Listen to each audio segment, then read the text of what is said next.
Bismillahirrahmanirrahim. Assalamualaikum warahmatullahi wabarakatuh. Waalaikumsalam warahmatullahi wabarakatuh.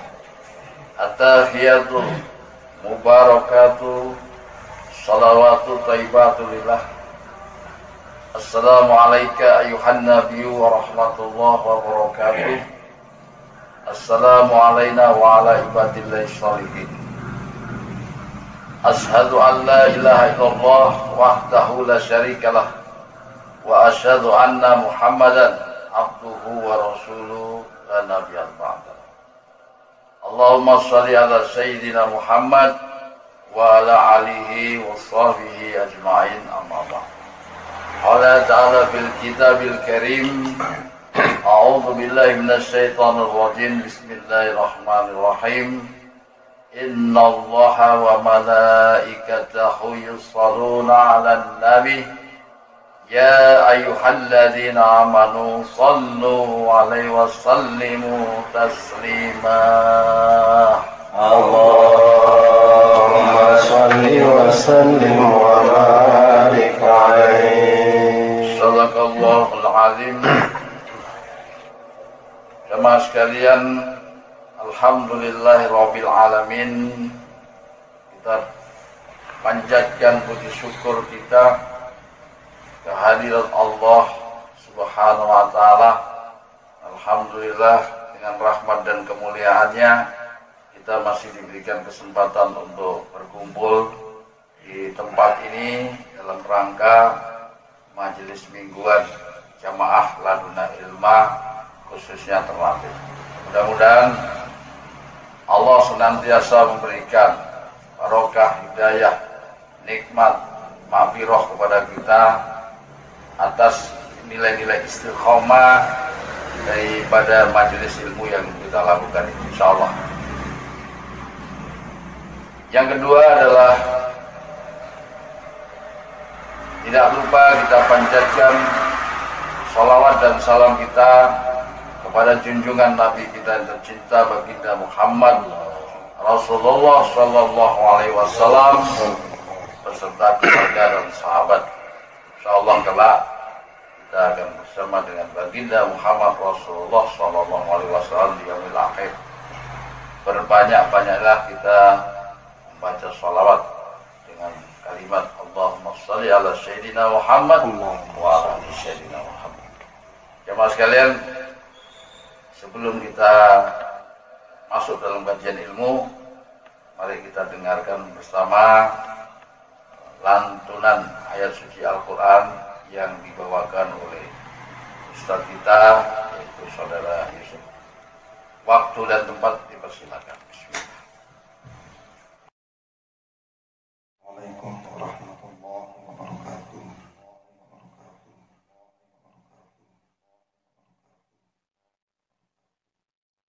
أعوذ بالله من الشيطان الرجيم.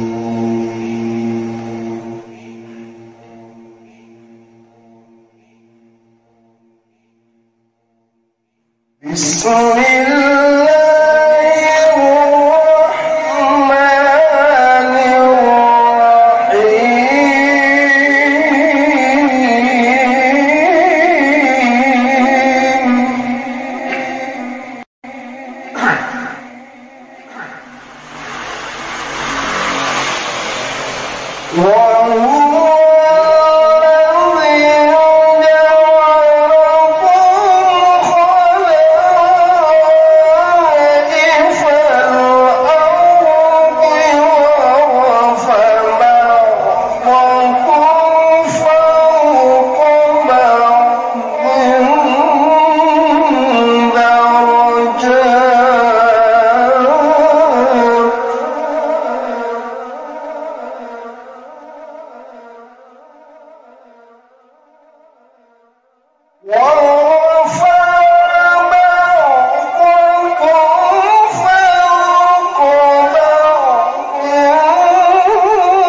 dialah yang menjadikan kamu khalifah-khalifah di bumi, dan dia meninggikan sebahagian kamu atas sebahagian yang lain beberapa derajat untuk mengujimu tentang apa yang diberikannya kepadamu.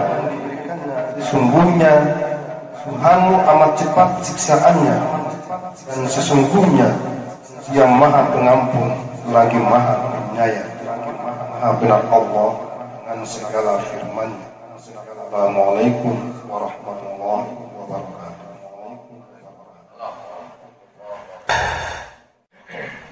Demikian jamaah sekalian, lantunan ayat suci Al-Quran yang dibawakan oleh saudara Yusuf. Semoga kita bisa memetik hikmah dan Allah menurunkan Nurul Quran daripada apa yang dibaca kepada diri kita semua di dalam dada kita. Insyaallah. Amin ya rabbal alamin. Saudara sekalian,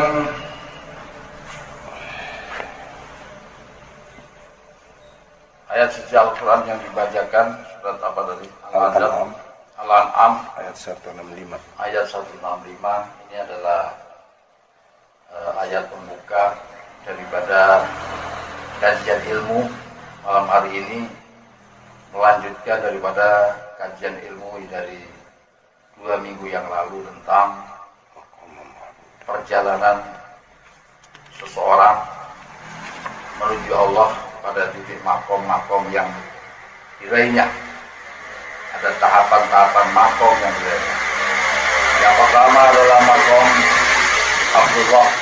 Yang kedua, pijakan kedua adalah Hizbullah, sudah dijelaskan minggu yang lalu. Dan yang ketiga adalah Khalifatullah. Sungguh Allah, kami akan menjadikan kalian itu khalifah. Sungguh, ya, sungguh-sungguh Allah menjadikan kita semua menjadi khalifahnya. Apa itu khalifah? Allah, yaitu wakil Allah di muka bumi. Berangkat daripada kajian Khalifatullah sebelum dijelaskan, tentu makom Khalifatullah tidak boleh terlepas dari makom-makom yang sebelumnya. Jadi bukan berarti orang yang sudah mencapai titik wali Allah, Khalifatullah, Hizbullah, kemudian meninggalkan basicnya, fondasinya, fundamentalnya. Apa itu? Yaitu titik Abdullah, menjadi hamba Allah, atau dia dikatakan abid, ya, ahli ibadah, orang-orang yang benar-benar taat, tekun di dalamnya, patuh di dalamnya. Karena tanpa kepatuhan, tanpa ketaatan, ya, tanpa kerendahan jiwa di sini, maka kita tidak bisa sampai pada makom-makom yang lebih unggul lagi. Kuncinya itu di dasarnya ini, ya, di Abdullahnya ini. Nah, rujukannya apa? Kita kembali, kita flashback jauh pada saat Allah baru menciptakan Adam dan juga iblis, laknatullah, dan beberapa malaikat. Apa yang terjadi pada saat kejadian itu, ya, di surga ada makhluk Allah yang bernama iblis, laknatullah, itu tidak mengikuti atas perintah Allah, yaitu diminta seluruh malaikat untuk sujud kepada siapa? Kepada Adam alaihissalam. Pada saat Adam alaihissalam diciptakan oleh Allah, kemudian ditiupkan roh di dalam dirinya Adam, diminta wahai malaikat dan seluruhnya, kalian sujudlah kepada Adam. Apa yang terjadi? Seluruh malaikat sujud karena melihat bahwa yang memerintahkan adalah Allah. Hanya iblis, laknatullah, lah yang kemudian membangkang, ya, tidak tunduk dan tidak patuh. Apakah dia tidak taat? Pada awalnya dia taat. Dia betul-betul ahli ibadah. Dia taat kepada Allah. Ada sebuah riwayat di dalam sebuah hadis dinyatakan bahwa sebelum peristiwa itu, ya, iblis ini sudah diciptakan terlebih dahulu. Dia beribadah sekian lama, 1000 tahun lamanya. Begitu taatnya dia memuji akan Allah, subhanallah, subhanallah, subhanallah, mensucikan Allah. Karena ketaatan inilah kemudian Allah menjadi kagum. Ya, begitu kagumnya sehingga apa? Iblis dinaikkan dari dasar bumi menuju ke langit pertama. Aku naikkan derajatmu, ayah, kamu ibadah yang lebih tinggi posisinya. Naik.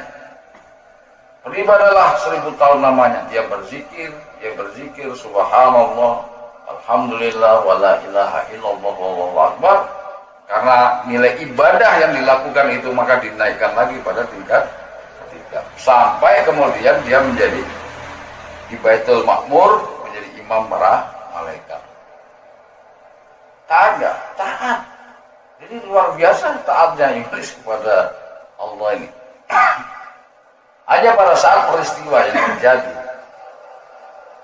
saat kemudian Allah menciptakan manusia, kemudian Allah nyatakan, hai malaikat, akan aku ciptakan manusia untuk menjadi khalifah, wakilku di muka bumi kelak. Ya, nah begitu tercipta itulah kemudian malaikat dan iblis diminta untuk sujud. Iblis dia tidak mau sujud. Alasannya apa? Karena dia merasa lebih baik daripada Anda. Dia lebih taat duluan daripada Anda. Bayangkan saja, ya. Adam baru ceprot di buaya, tak begitu lahir Adam ditiupkan ruh, fasilitasnya itu luar biasa sekali. Ya. Jadi belum menyembah sebagaimana iblis yang 1000 tahun, 2000 tahun, 3000 tahun baru dinaikkan satu. Nah, tapi Adam ini begitu lahir langsung masuk di Jannatul Firdaus, bayangkan. Nah, itu satu rasa irinya iblis itu. Ya. Nah, muncullah kesombongan. Kenapa? Dia merasa, ya Allah, aku lebih baik pencipta, aku dari api, dia dari tanah kok. Ya. Bagaimana aku engkau minta untuk sujud kepada Adam? Tidak sudi. Nah, ya. Jadi begitu Adam lahir,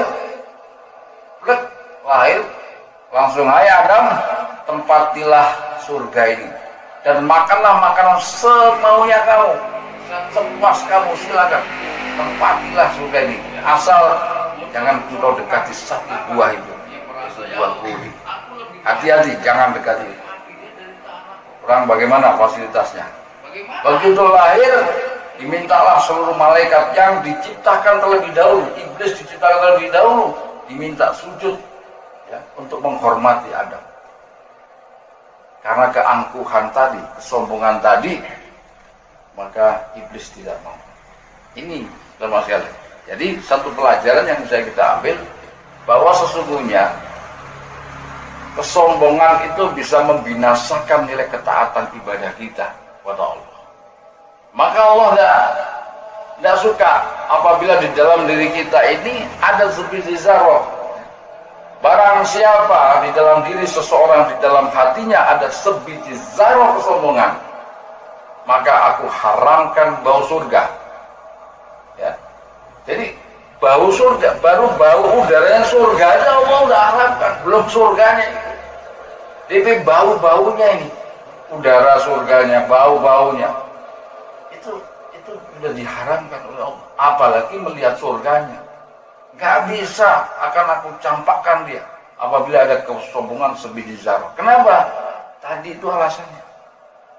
Ya, iblis yang beribadah sekian lama, ya taat kepada Tuhannya, karena kesombongan kecil nggak mau sujud kepada Adam, maka merusaklah seluruh nilai-nilai ibadah dan ketaatan itu.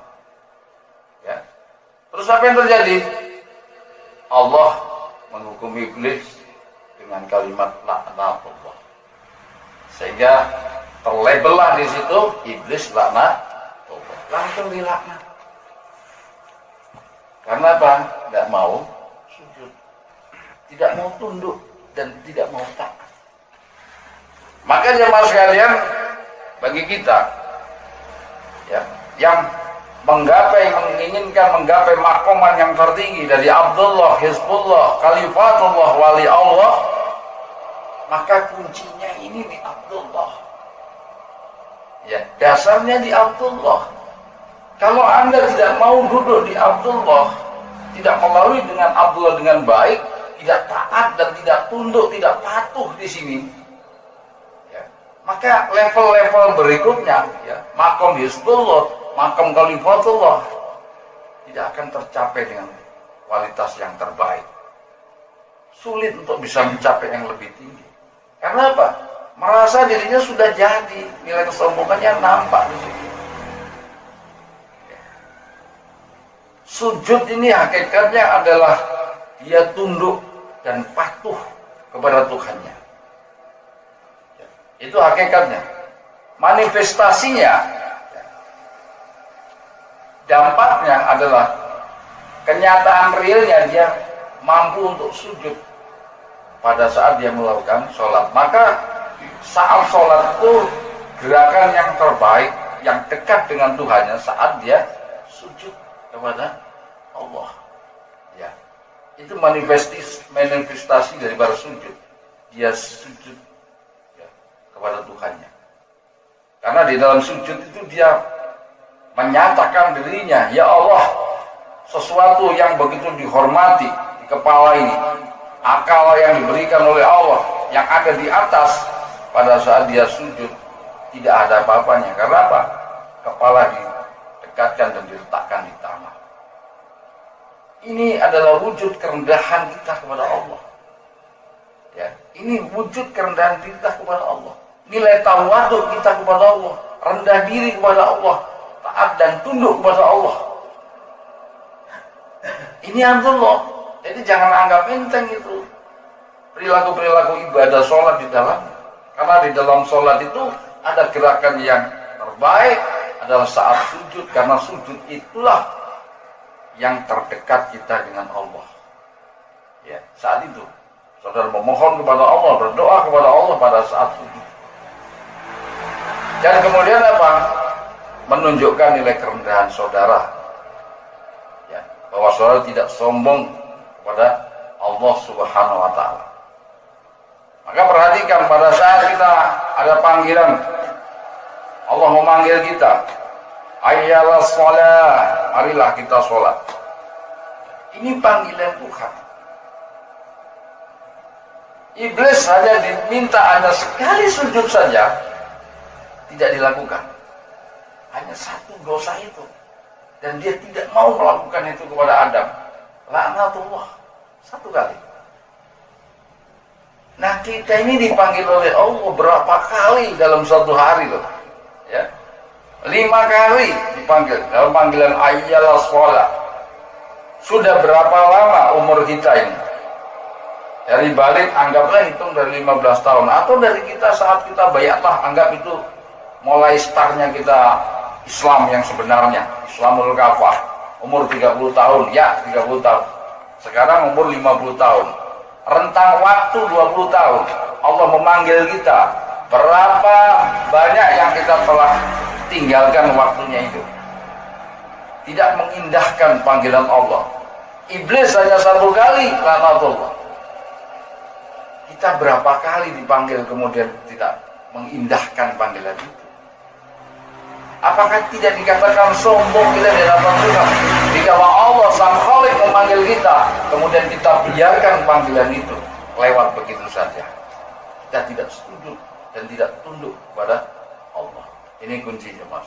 Jadi kembali bahwa hakikat sujud adalah tunduknya diri kita di dalam hati kita.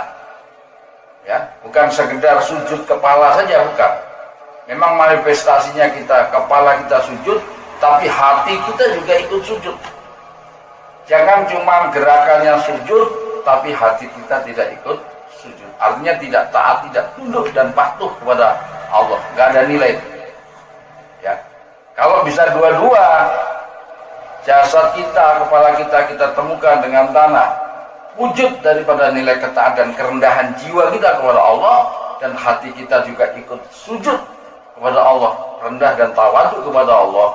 Itu luar biasa sekali. Mudah-mudahan kita bisa dijadikan oleh Allah, ya, sujud baik secara zahir maupun batiniah kita, insyaallah. Amin ya rabbal alamin. Jamaah sekalian yang dirahmati Allah, Ini menjadi syarat kembali untuk kita masuk kepada titik yang lebih unggul, yaitu khalifatullah. Minggu lalu sudah dijelaskan, yaitu tingkat Hizbullah, penolong agama Allah. Maka sekarang kita masuk pada tingkat yang ketiga, yaitu khalifatullah. Untuk itu sebagai dasar hukumnya silakan dibaca Al-Qur'anul Karim, ya, surat apa di situ silakan. Data pada Al-Quran tentang khalifatullah, surah An-Nur ayat 55, artinya, dan Allah telah berjanji kepada orang-orang yang beriman di antara kamu dan mengerjakan amal-amal yang soleh, bahwa Dia sungguh-sungguh akan menjadikan mereka khalifah di muka bumi, sebagaimana Dia telah menjadikan orang-orang sebelum mereka berkuasa, dan sungguh Dia akan meneguhkan bagi mereka agama yang telah diridhoinya untuk mereka, dan Dia benar-benar akan menukar keadaan mereka sesudah mereka dalam ketakutan menjadi aman sentosa. Mereka tetap menyembahku dengan tiada mempersekutukan sesuatu apapun dengan aku, dan barang siapa yang tetap kafir sesudah janji itu, maka mereka itulah orang-orang yang fasik. Ulang yang pertama, panjang itu. Quran surah An-Nur ayat 55, artinya, dan Allah telah berjanji kepada orang-orang yang beriman di antara kamu dan mengerjakan amal-amal yang soleh, bahwa Dia sungguh-sungguh akan menjadikan mereka khalifah di muka bumi. Ya, ya Allah maksudnya. Ya Allah sungguh-sungguh menjadikan mereka. Jadi bukan satu khalifahnya, menjadikan mereka khalifah di muka bumi.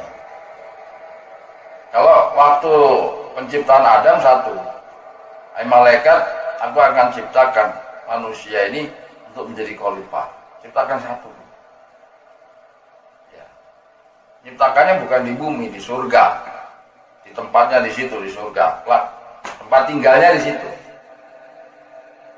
Wakil Allah di muka bumi berarti kerjanya di bumi. Maksud Tuhan itu dulu, ya, Adam mengalah di surga, ya.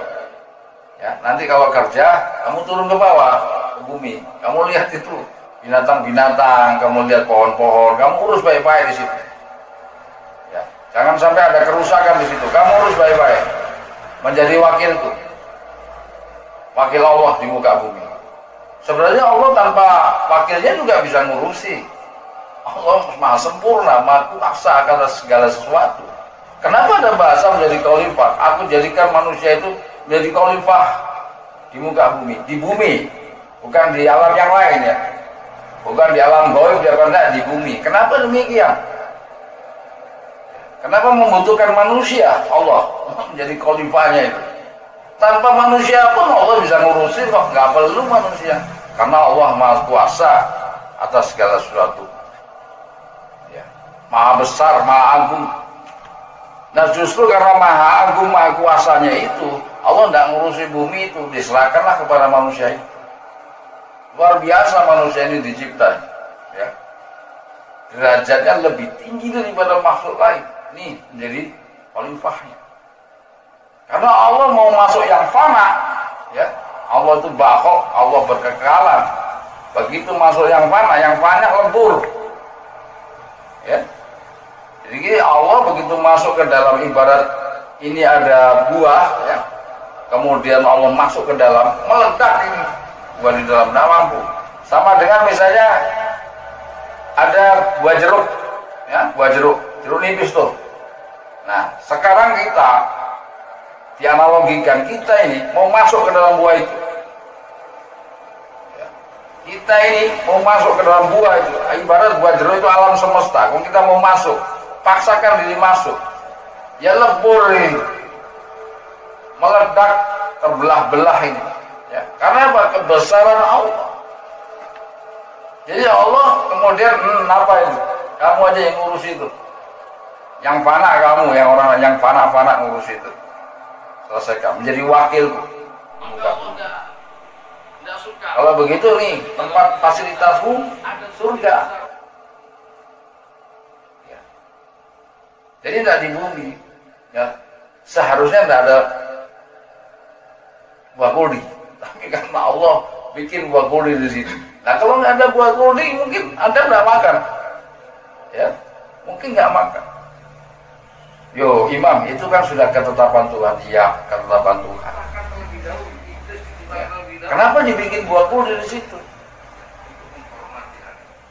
Karena itulah Allah ingin membuat apa yang diciptakan itu tidak sempurna sekali. Ya.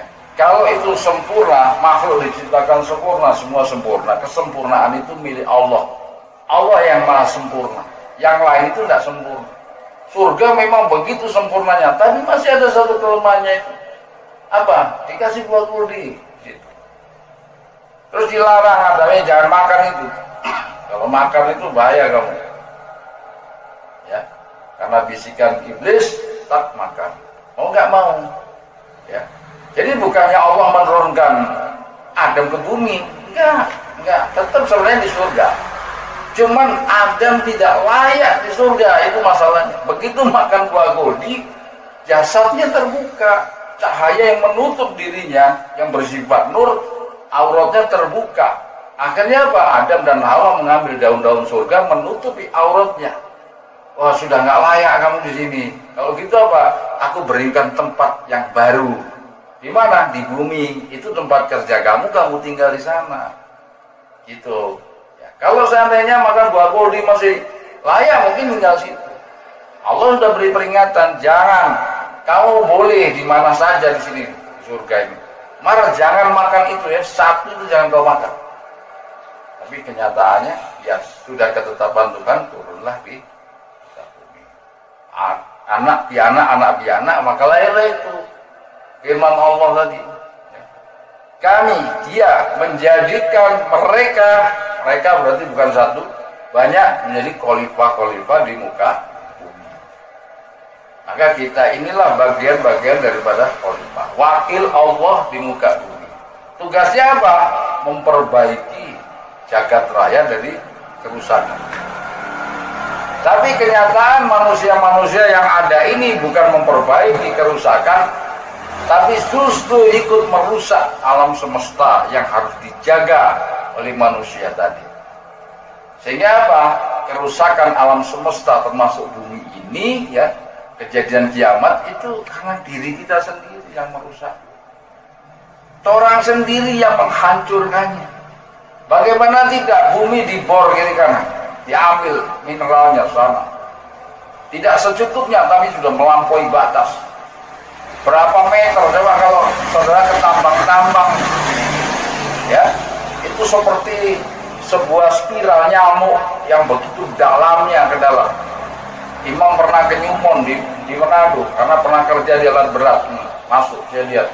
Begitu di dalam truk mengambil material-material sampai ya dalam berapa ratus meter ke dalam. Bor sana, bor sini, Irian dibor sini, Almera dibor. Sana belum di luar negeri dibor, semua dibor. Lama-lama apa? Inti bumi akan bocor. Jadinya seperti itu. Begitu inti bumi bocor, kemudian panas inti bumi akan meletup, dia keluar. Ya, akhir zaman kelak dia akan keluar.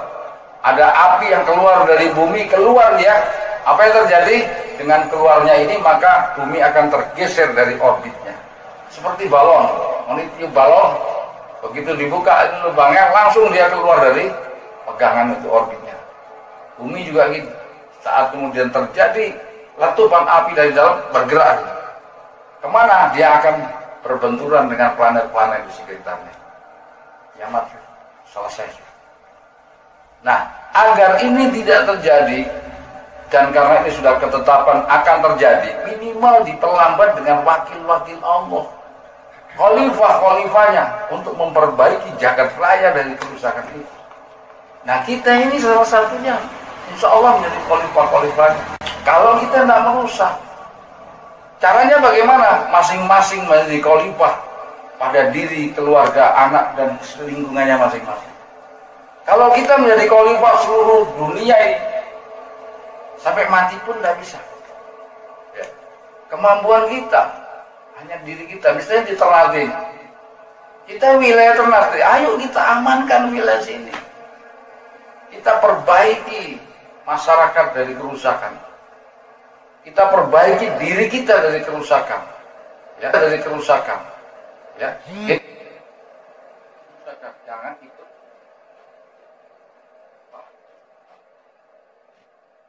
Kita pengerusak, berarti namanya bukan khalifah, namanya al-farid. Mufsidun, al-mufaridun zikir. Mufsidun itu ada orang-orang yang rusak. Jadi khalifah, insya Allah kita akan dijadikan khalifah. Sudah hampir 1 jam, ya, kita cukupkan saja. Insya Allah minggu depan kita tambah sampai pada titik tertinggi wali Allah. Nabi Allah kita tidak bahas, walaupun itu makom tapi sudah tertutup oleh Nabi Muhammad Rasulullah sampai pada. Mudah-mudahan kita mendapatkan barokah daripada majelis ilmu ini. Allah turunkan pengertian-pengertian tentang ilmu-ilmu yang belum kita ketahui. Dan Allah turunkan nur di dalam diri kita ini. Harapannya apa? Cahaya yang ada dalam hati kita bisa menerangi terhadap diri kita, anak keluarga kita, dan bermanfaat untuk keseluruhan. Bekal menjadi khalifatullah fil ardh di muka bumi. Allah. Akhirul kalam. Wassalamualaikum warahmatullahi wabarakatuh. Waalaikumsalam.